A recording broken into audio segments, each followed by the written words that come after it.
Today I'm making a brown sauce. If you haven't had a brown sauce before, brown sauce is a very, very rich, very delicate, simple, classic French sauce. You see it in a lot of recipes.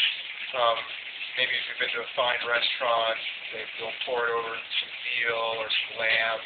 In this case, I'm going to be braising some beef short ribs in a brown sauce. Braising is where you quickly brown the meat on the stove and then cook it in the oven for a very slow, low temperature, very slow, long time.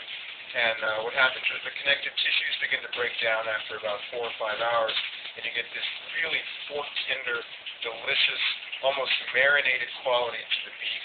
And I'm going to be doing these with beef ribs, both flank and short ribs. So there's a lot of flavor there, a lot of great marbling from the fat. And hopefully by tomorrow, I'll have a great finished product. In order to start off the brown sauce, which is one of the two components that I'll be adding to the beef ribs, I'll have to make a brown stock. Now, a brown stock is a little bit different than just a regular stock. It's not just a beef stock. What you have to do is actually brown the meat and caramelize the mirepoix, which is your onions, your carrots, your celery, and then add that to the boiling beef bones.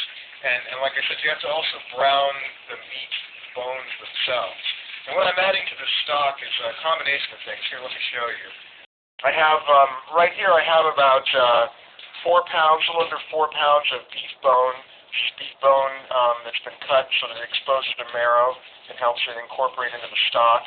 I have another 3 pounds or so of beef knuckle. These are these large knuckle ends, the part of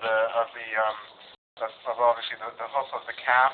And I also have some veal knuckle here. Veal will add to that sort of very succulent, very mellow flavor. And I also have some pig's feet. This is one of the pig's feet. What you have to do to these is you're going to have to brown them, like I said. Now, you don't want to burn the meat. Over here in the pot, I have some pig's feet browning right now. You want it to get you a nice, light, brown, succulent color.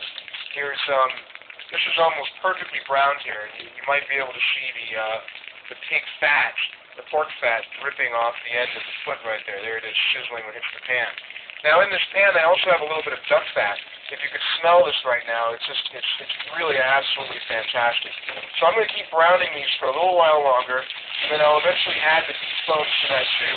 I want to brown the pork first, so some of that pork fat renders out into here and helps cook and brown the beef.